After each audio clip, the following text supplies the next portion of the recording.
Hello students, कैसे हैं आप? आई होप सब बहुत बढ़िया होंगे। बच्चों, आज तक हम लोगों ने फंडामेंटल के अंदर जो सीखा है उसके आगे आज हम सीखने वाले हैं कि एडजस्टमेंट दो तरीके की होती है, जैसा कि हमने पहले डिस्कस किया था। एक जो आज से ठीक की जाएंगी, ठीक है, और एक with retrospective effect. Retrospective effect का मतलब क्या है कि ये जो हमारे पास में एडजस्टमेंट्स हुई हैं, ये एडजस्टमेंट इफेक्टिव होंगी कब से? पहले से, यानी कि जो हमने चेंजेस किए हैं ये चेंजेस इफेक्टिव होंगे किसी बैक डेट से। और जब ये बैक डेट से इफेक्टिव होते हैं तो उसका क्या हमारे ऊपर इंपैक्ट पड़ता है, यही हमारे को आज की इस क्लास में सीखना है। ठीक है, तो चलिए बच्चों लेते हैं एक एग्जांपल। अपने पास में ये है question, illustration number 49, page number 6.2.65। ठीक है, मैंने इसको थोड़ा जूम इन कर दिया और इलिस्ट्रेशन नंबर 49 है ये हमारे पास।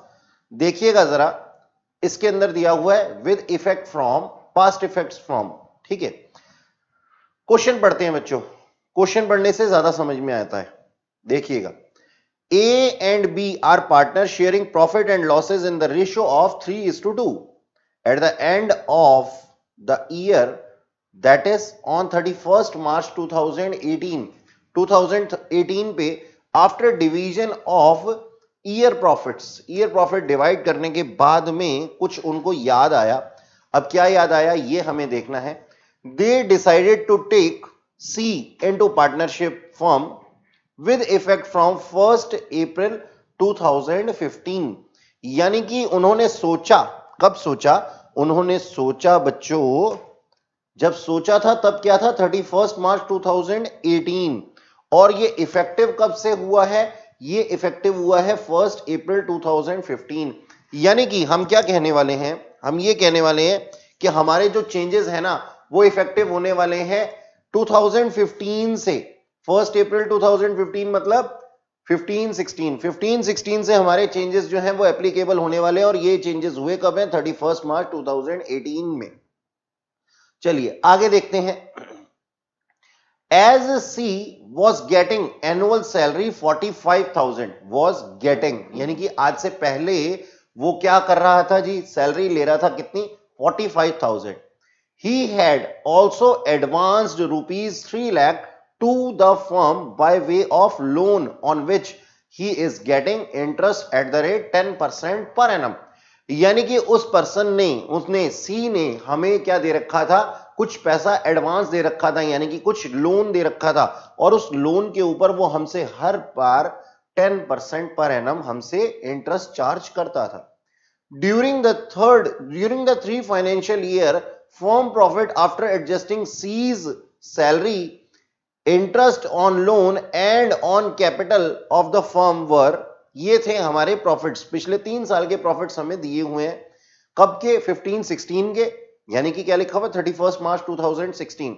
यानी कि हमारे पास में क्या है? 15-16 के प्रॉफिट्स जो थे वो 4 लाख थी। 16-17 के प्रॉफिट्स 2 लाख थे और 17-18 के जो प्रॉफिट्स थे वो 6 लाख थे। अच्छा, यहां पे ना बच्चों लॉस लिखा हुआ है, इसका मतलब ये नेगेटिव फिगर है। तो 2 लाख रुपीस के हमारे लॉसेस थे, जो कि हमारे पास में कौन से ईयर में थे? 16-17 में थे। 16-17 में यहां पे लॉसेस थे।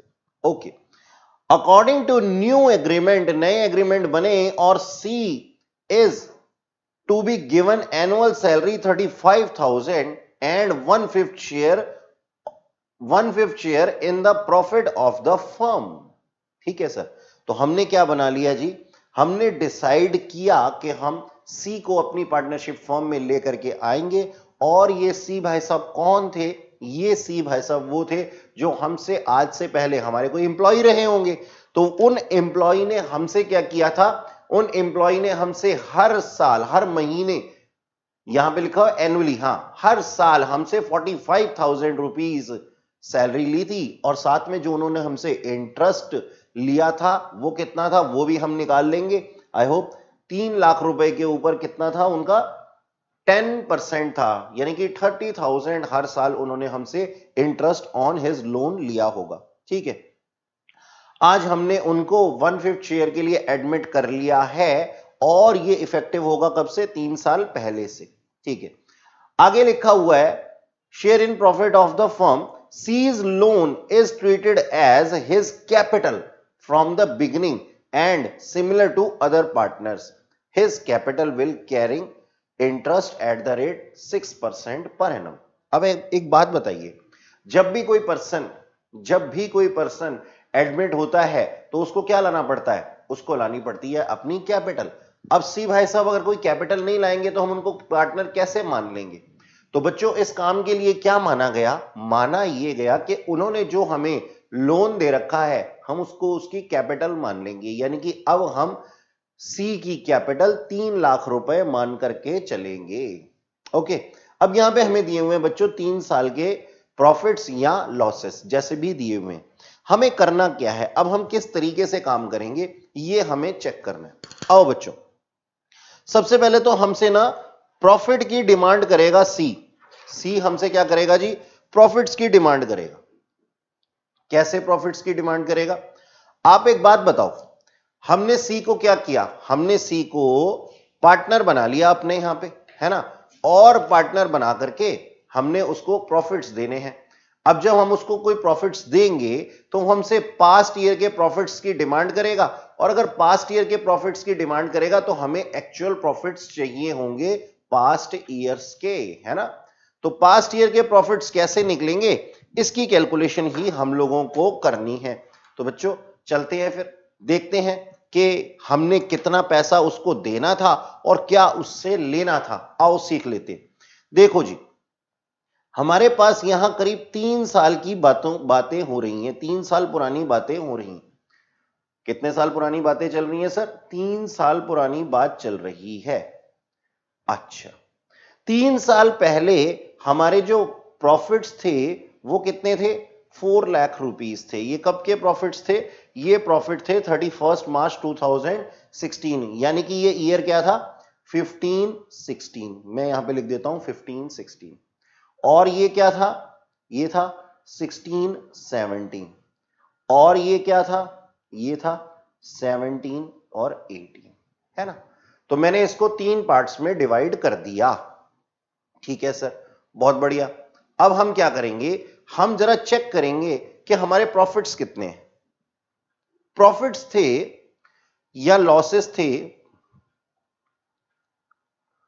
प्रॉफिट्स कितने थे? पहले साल में हमारे प्रॉफिट्स थे सर 4 लाख रुपीस, और दूसरे साल में हमारे सर लॉसेस थे कितने? 2 लाख रुपीस। तो मैं इसको नेगेटिव में लिख देता हूं। और सर 6 लाख रुपीस के थर्ड ईयर में हमारे पास में प्रॉफिट्स थे, है ना। एक बात बताओ कि अगर हमने इनको मिस्टर सी को शुरुआत से ही पार्टनर माना होता तो क्या हम इनके लोन के ऊपर इनको इंटरेस्ट देते? इनके लोन के ऊपर इनको इंटरेस्ट देते? भाई लिखा हुआ है हमारे पास में कि अगर हमने इनको कुछ लोन के ऊपर इंटरेस्ट दिया है तो लोन तो इनका लोन माना ही नहीं जाता ना। देखो मैं आपको समझाता हूं, फर्स्ट पॉइंट क्या है, ध्यान से समझना मेरी बात को कि मैं कहना क्या चाह रहा हूं। बच्चों देखो, मान लो इनकी ये कैपिटल होती, अगर 3 लाख रुपए का इनका ये लोन ना होता, कैपिटल होती, तो क्या हम इसको इंटरेस्ट ऑन लोन के नाम से जानते? नहीं सर, इंटरेस्ट ऑन लोन थोड़ी होता तब तो ये क्या होता? इंटरेस्ट ऑन कैपिटल होता। और लिखा हुआ एग्रीमेंट के अंदर कि इंटरेस्ट ऑन कैपिटल कितना मिलने वाला है सर? 6% मिलने वाला है। यानी कि अगर 3 साल पहले से जो सी हैं वो हमारे पार्टनर होते तो हम इनको इंटरेस्ट ऑन लोन के नाम से नहीं देते, इंटरेस्ट ऑन कैपिटल के नाम से देते। तो इसका मतलब सर इंटरेस्ट ऑन लोन क्या होने वाला है? क्रॉस होने वाला है, बिल्कुल कैंसिल होने वाला है। अच्छा जी, तो हमने 3 साल पहले से इनको कुछ इंटरेस्ट ऑन लोन के नाम पे अमाउंट दिया होगा। अगर वो ना दिया होता तो हमारे प्रॉफिट्स क्या 4 लाख रुपए होते? क्या 4 लाख रुपीस होते हैं हमारे प्रॉफिट्स? नहीं सर, ये प्रॉफिट्स तो बढ़ गए होते क्योंकि हमने कुछ डिस्ट्रीब्यूशन किया था, उसको हम वापस ऐड बैक कर देते हैं। तो हम क्या ऐड कर देंगे इसके अंदर, हम बच्चों इसके अंदर ऐड कर देंगे, हमने वो जो अमाउंट दिया है किसको, सी को, सी को हमने क्या दिया, सी को हमने दिया सर इंटरेस्ट ऑन लोन। कितना रुपया दिया हमने उसको इंटरेस्ट ऑन लोन के नाम से, 3 लाख के ऊपर 10%, यानी कि 30,000 हमने उसको इंटरेस्ट ऑन लोन दिया होगा, तो हमने इसको ऐड बैक कर दिया। सिमिलरली अगले साल भी दिया होगा और थर्ड ईयर में भी दिया होगा, है कि नहीं, तो हमने तीनों सालों में इसको ऐड कर दिया। ठीक है सर, ओके, यहां तक की बात हमें समझ में आ गई। अब एक बात बताओ, अगर सी हमारा पार्टनर होता 3 साल पहले से, तो क्या हमने इसको सैलरी 45,000 दी होती? नहीं सर, 45,000 क्यों दी होती, हमने तो इसको 35,000 दी होती जो आज के एग्रीमेंट में लिखा हुआ है। तो हम क्या करें, इससे 45,000 रुपीस की जो सैलरी है वो वापस ले लेते हैं। तो अगर हमने इसको ये सैलरी 45,000 ना दी होती तो हमारे प्रॉफिट्स बढ़ जाते, तो हम इसको बढ़ा देते हैं। तो मैं क्या ऐड कर देता हूं, यानी कि जैसे हम पहले के क्वेश्चंस में करते थे ना, जो दिया है इसको वापस ले लो, जो दिया है उसको वापस ले लो, तो ले लिया हमने वापस। हम क्या ले रहे हैं, salary as manager, salary as manager उसने हमसे कितनी ली है, हर बार लिया है सर 45,000 पर एनम, 3 सालों के अंदर उसने हमसे 45,000 ले लिया। तो जो उसने हमसे ले लिया था हमने उससे वापस ले लिया। ओके सर, अब एक बात बताओ, जो हमने लेना था वो हमने उससे ले लिया, तो हमारे इतने प्रॉफिट्स हैं। अब हम कहते हैं अगर ये हमारा पार्टनर होता तो हम इसको क्या देते, हम इसको देते इंटरेस्ट ऑन कैपिटल। अब यहां ध्यान देने वाली बात क्या है, मैंने आप लोगों को पहले भी समझाया था कि इंटरेस्ट ऑन कैपिटल अगर कुछ ना दिया हो डीड में तो कब मिलेगा, in case of profits only. Interest on capital कब मिलेगा जी, इंटरेस्ट ऑन कैपिटल मिलेगा सर जब क्वेश्चन में डीड के अंदर दिया हुआ होगा तब मिलेगा, और अगर प्रॉफिट्स हैं तब मिलेगा। यानी कि इन केस ऑफ लॉसेस हम इंटरेस्ट ऑन कैपिटल नहीं देते। तो सर सिंपल सी बात है, सेकेंड ईयर के अंदर हम इंटरेस्ट ऑन कैपिटल इसको नहीं देने वाले। तो एज अ पार्टनर जो इसको मिलना चाहिए था वो हम क्या कर देते हैं, डिडक्ट कर देते हैं। यानी कि अगर साल 2015-16 में हमने इसको as a partner interest on capital दे दिया होता, as a partner interest on capital, तो हमारे प्रॉफिट्स कितने होते, हमारे प्रॉफिट्स कम हो जाते। अब इसकी कैपिटल कितनी थी सर, इसकी कैपिटल थी सर 3 लाख रुपीस, जो इसका लोन था अगर हम इसको कैपिटल मान लें और उसके ऊपर 6% हम इंटरेस्ट दे दें तो ये बनता है कितना, 18,000 रुपीस, है ना, 18,000 रुपीस। और सेकेंड ईयर में हम इसको इंटरेस्ट नहीं देने वाले कैपिटल पे, क्यों, क्योंकि उस साल तो हमें लॉसेज हुए हैं। थर्ड ईयर हम इसको इंटरेस्ट दे देते कितने, 18,000 रुपीस। तो 18,000 ये हमसे ले लेता। अच्छा, अब सोच करके देखो, ये हमसे सैलरी के साथ इंटरेस्ट ऑन कैपिटल के साथ में क्या लेता, सैलरी भी लेता एज अ पार्टनर। कितना, वहां डीड के अंदर लिखा हुआ है कि 35,000, तो हम कहते हैं एज अ पार्टनर सैलरी। ठीक है सर, तो हम इसको सैलरी दे देंगे। सैलरी कितनी लेता ये, 35,000 लेता। लेकिन याद है ना वो रूल कि पार्टनर को सैलरी नहीं मिलेगी इन केस ऑफ लॉसेस। ठीक है जी, तो हमने इसको क्या कर दिया, डैश लगा दिया, क्योंकि सेकेंड ईयर में तो हमारे पास में लॉसेस हैं, और थर्ड ईयर में हमने इसको 35,000 की सैलरी फिर से दे दी। तो हमारे एक्चुअल प्रॉफिट्स निकल करके आ गए, हमारे एक्चुअल प्रॉफिट्स निकल करके आ गए कितने, पहले साल के 4,22,000, दूसरे साल के हमारे लॉसेस क्या हो गए सर, कम हो गए। तो कम हो गए तो कितना हो गया, 1,25,000, ठीक, और 6,22,000 रुपीस। ये हमारे पास में 3 साल के आ गए हैं बच्चों, क्या, प्रॉफिट्स। अब इन 3 सालों के प्रॉफिट्स का हमने उसके साथ में क्या करना है ये हमें देखना है। ठीक है जी, तो ये हमने एक स्टेटमेंट बना दी, हम इसको नाम दे देते हैं जी स्टेटमेंट ऑफ एक्चुअल प्रॉफिट्स।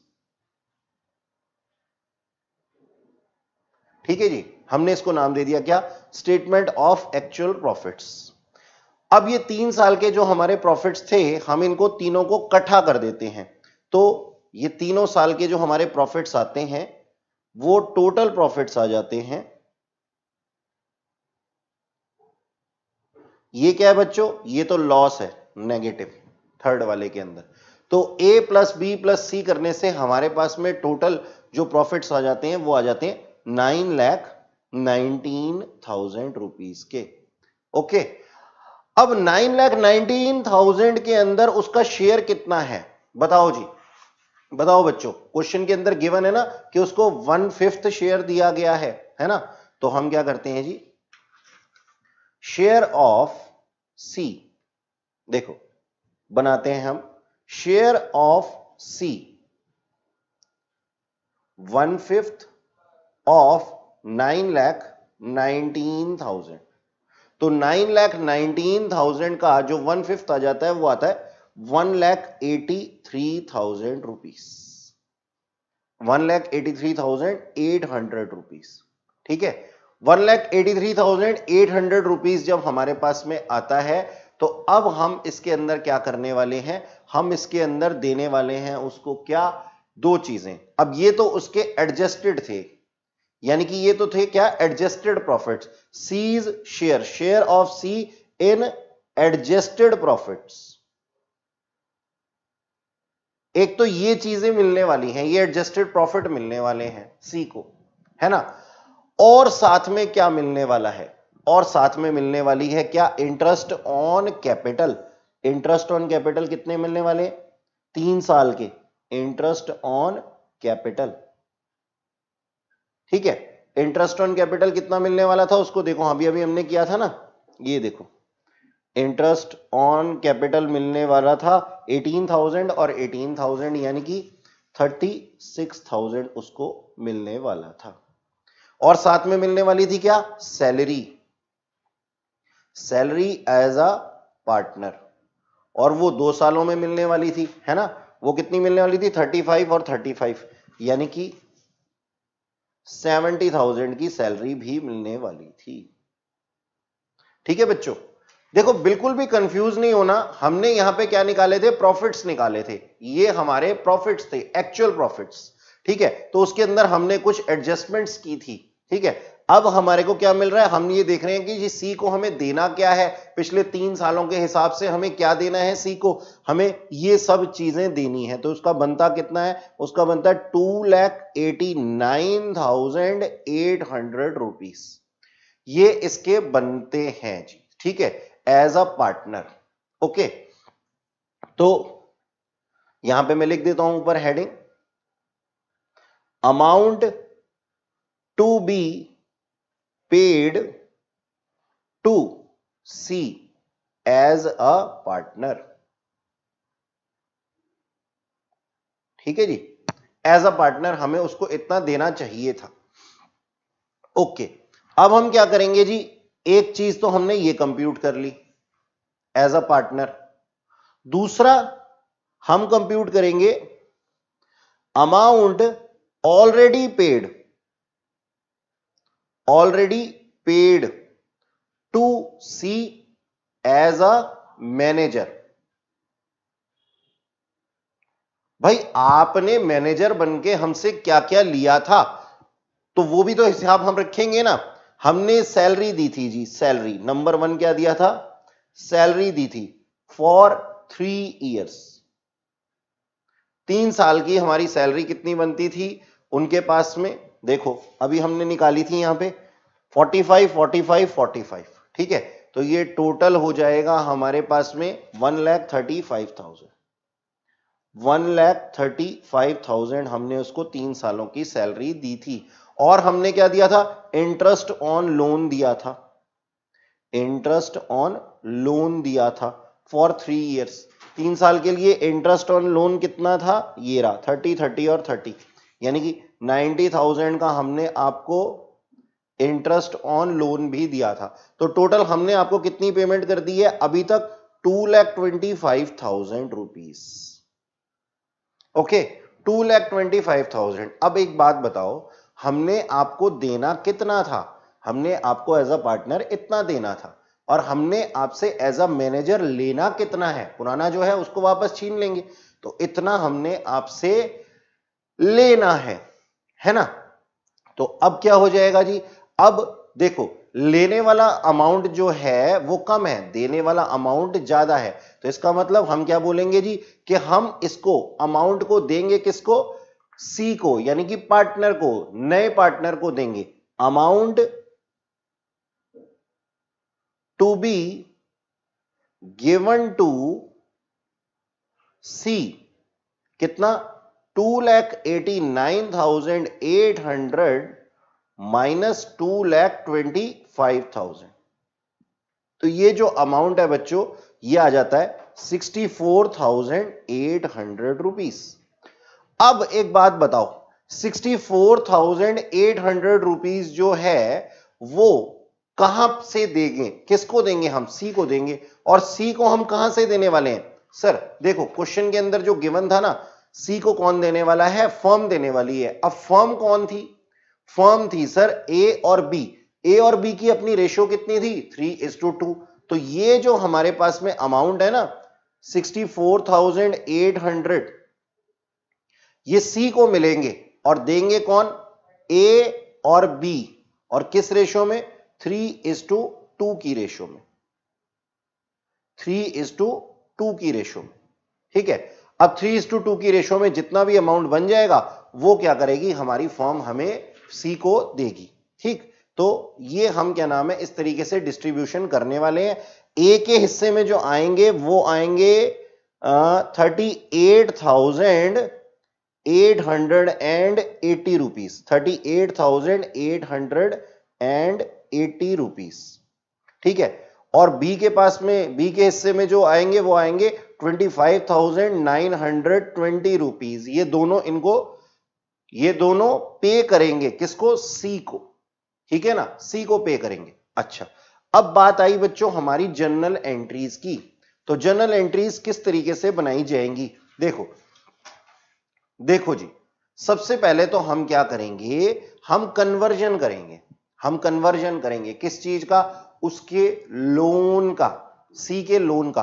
अब एक बात बताओ, सी के लोन का जब हम कन्वर्जन करेंगे तो सी का लोन हमारे लिए क्या था? एक लायबिलिटी थी। अब वो लायबिलिटी क्या हो जाएगी? खत्म हो जाएगी। तो कन्वर्ट होकर के लायबिलिटी किस में है? लायबिलिटी में ही कन्वर्ट हो रही है, यानी कि लोन कैपिटल में ट्रांसफर हो रहा है। भाई लोन भी लायबिलिटी है और कैपिटल भी लायबिलिटी है, तो होने क्या वाला है? लोन खत्म होने वाला है और कैपिटल एग्जिस्टेंस में आने वाली है। तो लोन यानी कि लायबिलिटी खत्म होगी तो लायबिलिटी क्या हो जाएगी? डेबिट। और कैपिटल यानी कि लायबिलिटी अगर एग्जिस्टेंस में आएगी तो वो क्या हो जाएगी? क्रेडिट। तो हम क्या बनाएंगे जी? Entry, simple C entry. क्या एंट्री है हमारे पास? C's loan account debit to, अब नया कैपिटल आ रहा है ना, तो सीज कैपिटल अकाउंट। देखो थोड़ी देर पहले जो मैं आप लोगों को बता रहा था वो क्या बता रहा था कि लोन अपने आप में एक लायबिलिटी है और कैपिटल भी बिजनेस पॉइंट ऑफ व्यू से लायबिलिटी है। तो जो लायबिलिटी कम हो रही है यानी कि खत्म हो रही है वो क्या हो जाएगी? डेबिट। और जो एग्जिस्टेंस में आ रही है वो क्या हो जाएगी? क्रेडिट। तो टू सीज कैपिटल अकाउंट कितने का? 3 लाख रुपए का, ठीक है जी। तो हम यहां पे नरेशन लिख देंगे, being loan of C converted into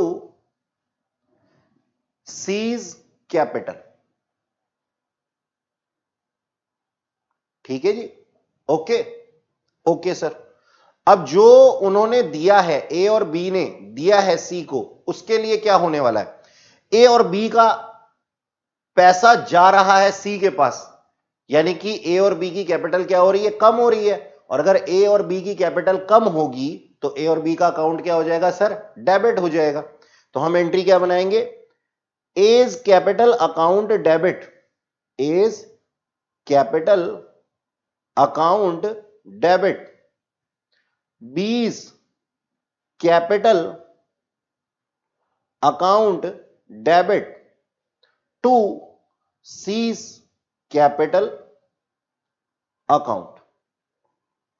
सी के पास पैसा जा रहा है, सी और अमीर हो रहा है, तो सी का अकाउंट क्या हो जाएगा सर, क्रेडिट हो जाएगा। जिसको मिलता है पार्टनर को वो क्या हो जाता है, क्रेडिट हो जाता है। अच्छा जी, कितना कितना पैसा मिला था, ए से मिला है 38,880 रुपीस और बी से मिले हैं 25,920 रुपीस और सी के को टोटल मिला है 64,800 रुपीस। ठीक है जी, ओके। तो हम यहां पे लिख देंगे being the excess credit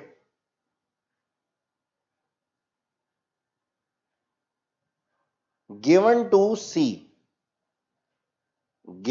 C which is borne by A and B in the ratio of 3:2। ठीक है बच्चों, इस तरीके से हमने एक नरेशन लिख दी। ठीक है, ये हमारी दो जनरल एंट्रीज थी। ठीक है जी, एंट्री फॉर क्वेश्चन। ठीक है, तो आई होप आप लोगों को ये समझ में आया होगा कि अगर हम पुराने इफेक्ट से किसी को लेते हैं तो उसके अंदर किस तरीके से हमें क्वेश्चन को करना है। पुराने इफेक्ट से अगर हम लेते हैं तो सिंपल हमारे को क्या करना पड़ता है, हमारे को पास्ट ईयर के एक्चुअल प्रॉफिट्स कैलकुलेट करने पड़ते हैं। क्योंकि देखो, जो नया पार्टनर एडमिट होगा वो पुराने प्रॉफिट्स से अगर एडमिट हुआ है तो पुराने एक्चुअल प्रॉफिट्स के हिसाब से मांगेगा ना वो हमसे अमाउंट। तो हम क्या करते हैं, सबसे पहले तो फिक्स करते हैं कि हमारे एक्चुअल प्रॉफिट्स कितने थे, तो वो एक्चुअल प्रॉफिट्स हमने फिक्स कर लिए और एक्चुअल प्रॉफिट्स फिक्स करने के बाद में हमने उसको उसका शेयर दे दिया। और साथ में और भी चीजें थी, ये देखो हमने क्या किया जी, सी को एज अ पार्टनर हमने एक तो पुराने शेयर देने थे और साथ में उसका कैपिटल के ऊपर इंटरेस्ट भी देना था। ठीक है, और सैलरी भी देनी थी, वो हमने निकाल लिया। ठीक है, तो हमने जो एज अ पार्टनर देना था उसको वो हमने निकाल लिया, कितना 2,89,800 और जो एज अ मैनेजर हम उसको दे चुके थे वो हमने उससे वापस ले लिया, यानी कि 2,25,000। भाई अब होगा क्या, अब होगा ये कि उसका नेट अमाउंट निकल करके आएगा, या तो वो हमसे लेगा या तो वो हमें देगा। अब इस क्वेश्चन के अंदर क्या आया, इस क्वेश्चन के अंदर सिंपल सी बात आई कि सर लेने वाले जो पैसे थे वो ज्यादा थे और देने वाले जो पैसे थे वो कम थे, तो हमारे पास में लेने वाला अमाउंट आया। सी को हमने देना था यानी कि फर्म ने देना था, यानी कि सी रिसीव करेगा और फर्म पे करेगी। तो अब फर्म का मतलब क्या है, फर्म का मतलब है रिमेनिंग पार्टनर यानी कि ए और बी। तो अब इन दोनों ने मिल करके सी को 64,800 रुपीस दे दिए, जिसमें इनके शेयर में इतना इतना पैसा आया।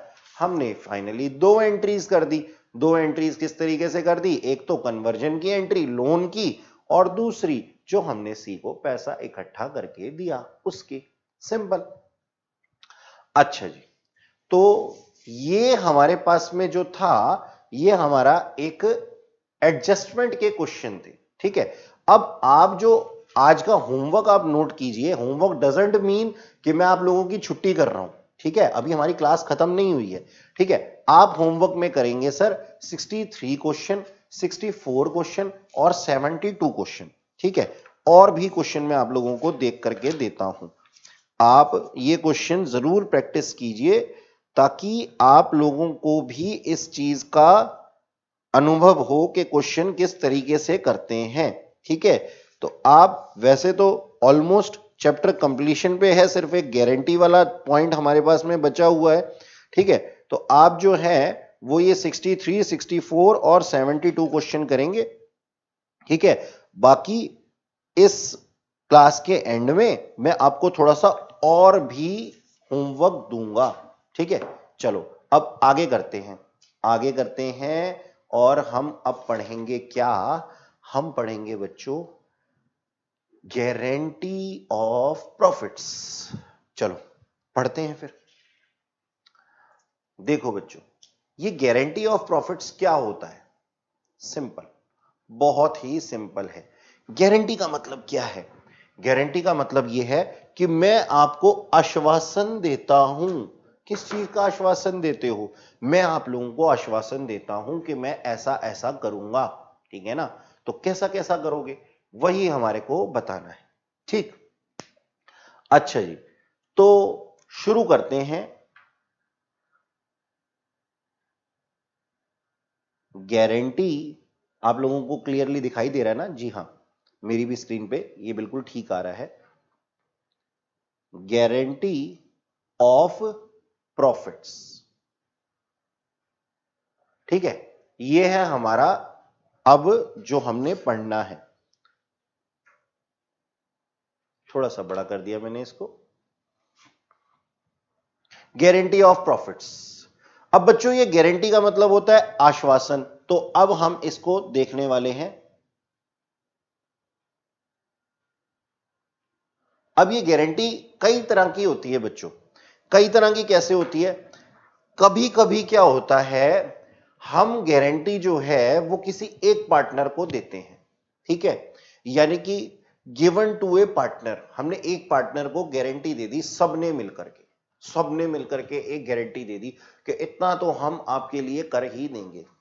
अच्छा, या फिर क्या होता है, एक पार्टनर ने फर्म को गारंटी दे दी कि आप इस चीज का आश्वासन रखें, मैं आपके लिए इतना तो करूंगा ही। अब ये दोनों चीजें समझते हैं आगे फर्दर क्या होता है। तो मैंने क्या बोला? मैंने ये बोला, देखो अब इसको बना लेते हैं ऑन पेपर ताकि हमें याद रहे ये बातें। देखो बच्चों, हमारे पास में क्या है? Guarantee given to a partner, ठीक है जी? एक पार्टनर को हमने दे दी। और दूसरा क्या होता है? Given to the firm, given to the firm, यानी कि एक पार्टनर ने फर्म को गारंटी दे दी, ठीक है जी? अगर गिवन टू ए पार्टनर होती है, ठीक है, पार्टनर देता, तो फर्दर हम इसको दो पार्ट्स में डिवाइड कर देते हैं, ठीक है जी? तो पार्टनर को गारंटी दी गई है, ठीक है? और पार्टनर को गारंटी कौन दे रहा है जी? पार्टनर को गारंटी दे रहा है जी फर्म। तो गिवन बाय फर्म, या फिर given by a particular partner. इसका मतलब क्या हुआ? इसका मतलब यह हुआ कि एक पर्टिकुलर पार्टनर को पूरी फर्म ने, यानी कि बहुत से लोगों ने कोई गारंटी दी है, या फिर एक पर्टिकुलर पार्टनर को एक पर्टिकुलर पार्टनर ने ही गारंटी दी है, ठीक है? जैसे मान लीजिए सबने मिलकर के किसी एक पार्टनर को कोई गारंटी दी, तो बाय फर्म का मतलब क्या हुआ? रिमेनिंग पार्टनर्स, रिमेनिंग पार्टनर्स, यानी कि ये सब क्या बोलने वाले हैं उस पार्टनर को कि तुम टेंशन मत लो, हम तुम्हारे लिए इतना तो कर ही देंगे, ठीक है? या फिर किसी एक पार्टनर ने किसी दूसरे पार्टनर को क्या बोला कि भाई आप टेंशन मत लीजिए, कोई आपके लिए कुछ करे या ना करे, मैं तो आपके लिए इतना कर ही दूंगा। अब देखो यहां पे तो कोई एक पर्सन दूसरे पर्सन को दे रहा है ना गारंटी, सारे मिलके थोड़ी दे रहे हैं, तो इसके आगे तो हम सोचेंगे ही नहीं, यानी कि इससे तो उसका डायरेक्ट कनेक्शन हो जाएगा। यहां पे है फर्म, यानी कि जिस पार्टनर को गारंटी दे रहे हैं कई लोग मिलकर के, अब इनकी रेशो भी तो निर्धारित करनी जरूरी है, डिफाइन करनी जरूरी है बच्चों। तो ये रेशो कभी कभी क्या होता है कि प्री डिफाइन होती है, यानी कि एक पर्टिकुलर रेशो होती है, एक पर्टिकुलर रेशो होती है जिसमें कि गारंटी दी जाती है दूसरे पार्टनर्स के द्वारा एक पार्टनर को। तो ये क्या होती है सर? गिवन होती है क्वेश्चन में, गिवन इन क्वेश्चन, है ना। और अगर ये गिवन नहीं होगी तो हम कैसे चलेंगे जी, ओल्ड रेशो में, ओल्ड और रिमेनिंग रेशो, ठीक है, कि जो हमारे पास में रेशो चल रही थी रिमेनिंग पार्टनर्स की, रिमेनिंग पार्टनर्स की।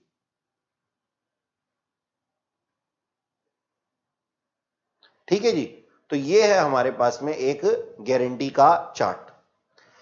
अच्छा सर, चलो इस चीज को समझते हैं। इस चीज को समझने के लिए कैसे करेंगे हम, कुछ एक एग्जाम्पल लेते हैं कि क्या होता है जी। देखो हमारे पास में मान लीजिए ए और बी, ए एंड बी दो पार्टनर थे, और दो पार्टनर्स, ये देखो स्क्रीन पे क्लियर है, ठीक है, ए और बी दो पार्टनर थे जिनकी की शेयरिंग रेशियो कितनी थी, 2:1।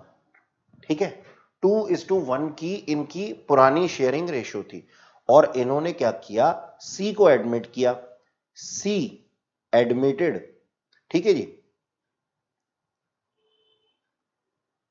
As a partner for 1/4 share. हमने उसको 1/4 शेयर के लिए एडमिट कर लिया। इसका मतलब न्यू शेयरिंग रेशो क्या हो गई, न्यू रेशो हो गई हमारी, ये 1/4 शेयर के लिए था, तो 2:1:1 इस तरीके से हमारी जो थी वो न्यू रेशो आ गई। ठीक है सर, अब बोला गया ए और बी के द्वारा, ए एंड बी के द्वारा क्या बोला गया, सी को बोला गया कि हम आपको 1/4 शेयर देंगे। तो सी कहता है कि सर आप मेरे को 1/4 शेयर देंगे तो आप मेरे को कितना अमाउंट देंगे। तो ए और बी कहते हैं भाई जितना भी हमारा बनता होगा, जितने भी हमारे प्रॉफिट्स होंगे उसमें से 1/4 ले लेना। तो बी और ए के ऐसा कहने पे सी कहता है सर मैं ना यहां पे कुछ कमाने आया हूं, आप मेरे को ये बता दीजिए कि कितना मिनिमम अमाउंट आप मेरे को देने वाले हैं, यानी कि इससे कम पे तो मैं कहीं और पे एडमिट हो जाऊंगा, लेकिन आपके पास नहीं आऊंगा। तो अब क्या हुआ, ए और बी ने उसको गारंटी दे दी। क्या गारंटी दे दी, कहते हैं कि ना ऑल्दो हम ए और बी यानी कि फर्म आपको 1/4 शेयर के लिए एडमिट कर रही है, 1/4 तो हम आपको देंगे ही देंगे, लेकिन ये 1/4 शेयर किसी भी हाल में 50,000 रुपीज से कम नहीं होगा। ठीक है, चलो जी देखते हैं जरा कि आगे हम लिखते हैं, इस नरेशन को पूरा करते हैं उस एग्जांपल को, ठीक है, जो हमने लिखा था। क्या, A and B given guarantee to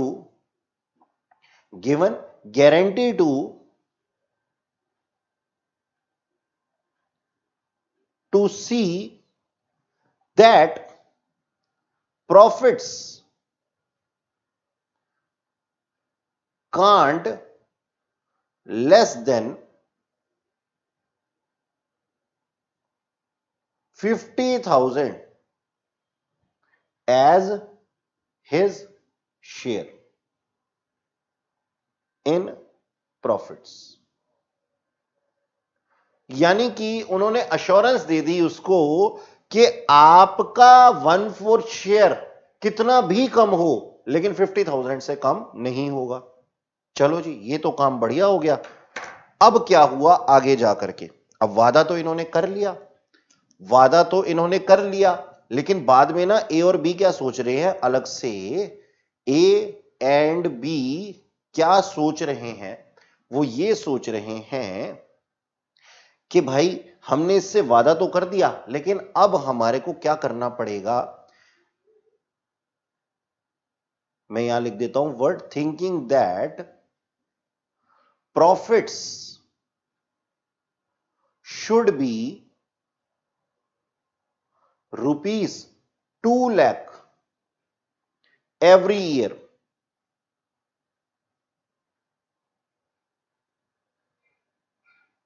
ठीक है जी, A and B thinking that profit should be at least 2 lakh every year, तभी हम अपना वादा पूरा कर सकेंगे, तभी तो उसके पास में 50,000 का अमाउंट जाएगा। ठीक है, अब क्या हुआ, एक साल में कुछ इस तरीके की खराबी आ गई। क्या खराबी आ गई, प्रॉफिट्स फॉर द ईयर 17-18 कितने थे? प्रॉफिट्स फॉर द ईयर 17-18 हमारे पास में हुए, वो हुए सर 1,80,000 रुपीज। ओहो, यानी कि हमने क्या सोचा था कि 2 लाख रुपए के प्रॉफिट्स तो होने ही चाहिए, लेकिन हुए क्या? 1,80,000। अब ये प्रॉफिट डिस्ट्रीब्यूट हुए, अब ये प्रॉफिट्स डिस्ट्रीब्यूट हुए किस रेशो में? 2:1:1 की रेशो में, है ना? 2:1:1 की रेशो में ये डिस्ट्रीब्यूट हुए। तो भाई इसमें क्या हुआ होगा? इसमें कुछ इस तरीके से काम हुआ होगा। देखो इसको ना हम नीचे लेकर के आते हैं 1,80,000 को, ठीक है? और 1,80,000 में से अब ए को कितना मिला होगा एज शेयर? 90,000, ठीक है? बी को कितना मिला होगा? इसको मैं ऊपर कर देता हूं थोड़ा सा। हां जी, अब आपको क्लियर है? बीज शेयर वो कितना रहा होगा सर? 45,000 रहा होगा। और फिर लास्ट में सी का शेयर, सीज शेयर, ये भी कितना रहा होगा? 45,000 रहा होगा। अब जी सी को आ गया गुस्सा। सी कहता है आपने मेरे साथ धोखा किया। तो ए और बी कहते हैं नहीं भाई, हमने आपके साथ कोई धोखा नहीं किया। हमें याद है कि हमने वादा किया था कि हम आपको कुछ पैसे देंगे, 50,000 देंगे कम से कम, लेकिन अब शेयर आपके पास में 45,000 आया है, आप गुस्सा मत करो। तो सी कहता है कैसे ना गुस्सा करूं? ए और बी कहते हैं हम अपने वादे के हिसाब से आपको पैसे देंगे। तो अब सबसे पहले तो हमें क्या निकालना है जी? डेफिशिएंसी। सी की डेफिशिएंसी कितनी है? सीज डेफिशिएंसी, सी की डेफिशिएंसी कितनी है? जल्दी बताओ सर। प्रॉमिस कितने का हुआ था? 50,000 का प्रॉमिस हुआ था ना, 50,000 का ये हुआ था प्रॉमिस, ठीक है? और उसमें से सी को मिले कितने हैं? सी को मिले हैं सर सिर्फ 45,000। ये क्या है? एक्चुअल है, ठीक है? तो इन दोनों का जो डिफरेंस है वो क्या है? डेफिशिएंसी। 5,000 रुपीज की डेफिशिएंसी है। अब ये 5,000 की डेफिशिएंसी के साथ क्या होने वाला है? चलो अब पेज पलट लेते हैं, क्योंकि ये पेज हमारा फुल हो गया है। चलो देखते हैं अब क्या होगा 5,000 की डेफिशिएंसी के साथ। तो 5,000 की डेफिशिएंसी,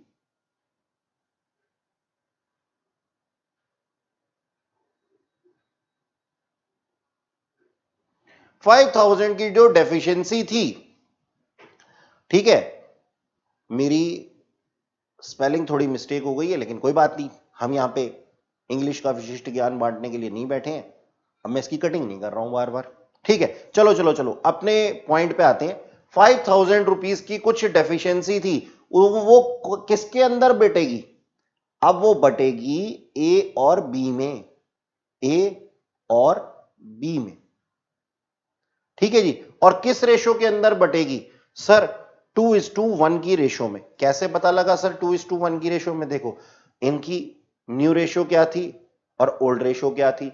ओल्ड रेशो थी 2:1, तो 2:1 की रेशो में हम इसको बांट देने वाले हैं, ठीक है? यानी कि सी के पास तो पूरा का पूरा पैसा जाएगा। अब वो देगा कौन? ए देगा। ए कितना देगा? ए का शेयर कितना बन गया? ए का शेयर बन गया 5,000 रुपीज में 3,333, ठीक है? और बी का शेयर बन गया 1,667 रुपीज, 1,667, ठीक? ये बी का शेयर बन गया। अब ए और बी का शेयर मिलाकर के कितना बन रहा है सर? 5,000। वो किसको चला जाएगा? वो चला जाएगा हमारे सी भाई साहब के पास में। तो हम क्या कहते हैं? C will gate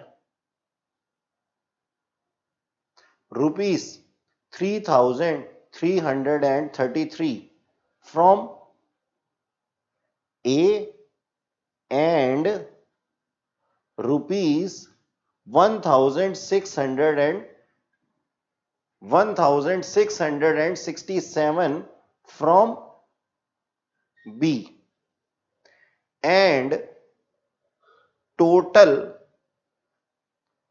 of C will be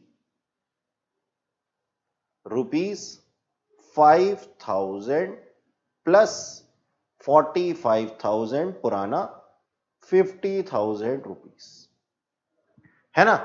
50,000 रुपए पूरे मिल गए, ठीक है, सी को। तो अब होगा क्या, होगा ये कि भैया जितना भी अमाउंट मिल रहा था ना, ये देखो ए को, बी को और सी को, ये कुछ अलग हो जाएगा। कैसे, देखो जी, अब ए का जो शेयर था ना 90,000 रुपीस का था, ठीक है, यानी कि 90,000 थे, लेकिन ए ने अभी अभी कितने दे दिए, 3,333 रुपीस दे दिए।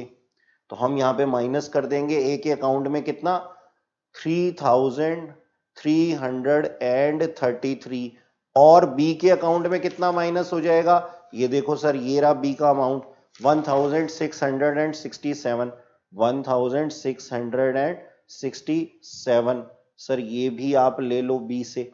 और सी को कितना मिल जाएगा, सी में ऐड हो जाएगा, ये जो दोनों यहां से लेस हुए हैं वो क्या हो जाएंगे, वहां पे ऐड हो जाएंगे, है ना। तो सी के पास में अपना पूरा पैसा आ जाएगा, जितनी भी उन्होंने गारंटी दी थी। तो ऐड कर देते हैं कितना, 3,333, और साथ में ऐड कर देते हैं 1,667। तो इस तरीके से हम देखते हैं कि सी भाई साहब ने अपना जो वचन था उसका पालन करवा लिया, किससे, ए और बी से, ठीक है। आप इसको पूरे एग्जाम्पल को इस तरीके से देख सकते हैं। मैं इसको जूम आउट कर देता हूं, ये देखो बच्चों, ये देखो पूरा का पूरा एग्जाम्पल है हमारे पास में कि अगर ए और बी की जो भी रेशो थी उस हिसाब से, और लास्ट में ये डेफिशिएंसी निकल करके आई थी, ठीक है ना। ओके, लास्ट में हमने डेफिशिएंसी इस तरीके से डिस्ट्रीब्यूट की थी। तो बच्चों बस डेफिशिएंसी के अंदर इसी तरीके से, गारंटी के अंदर इसी तरीके से काम होता है हमारे पास में। अब हमने करना क्या है, हमने करना है इस कॉन्सेप्ट के प्रैक्टिस। तो नेक्स्ट क्लास के अंदर मैं आप लोगों को इसके क्वेश्चन प्रैक्टिस करवाऊंगा, लेकिन उससे पहले आज आप मुझसे कुछ होमवर्क जरूर लेकर के जाइए, ताकि आप भी इनको प्रैक्टिस कर सकें, ठीक है। तो आप क्या कीजिए, आप गारंटी का भी क्वेश्चन कर सकते हैं, क्वेश्चन नंबर 77, ठीक है जी। और आप क्या कर सकते हैं, 75 क्वेश्चन भी कर सकते हैं, 75th क्वेश्चन। मैंने अभी आप लोगों को जो भी दिया था ना, मैंने अभी आप लोगों को जो होमवर्क दिया था, वो होमवर्क क्या दिया था, उसके आगे और होमवर्क आप मुझसे ले सकते हैं। देखो जी, आज का होमवर्क क्या है सर, आज का होमवर्क है इस तरीके से, क्या होमवर्क है हमारा, लो मैं आपको जूम इन कर देता हूं इसको, ताकि आपको बड़ा बड़ा दिखाई दे और आपके दिमाग में रहे। सर क्वेश्चन नंबर 63 करना है अनसॉल्व्ड का, और 64 करना है, और करना है सर 72, और करना है सर 75, ठीक है। और एक छोटा सा क्वेश्चन 77 गारंटी का भी आप मुझसे ले ही जाओ। तो ये जो क्वेश्चंस हैं ये आपको करने हैं आज की क्लास के बाद, ये करने ही करने हैं, ठीक है जी।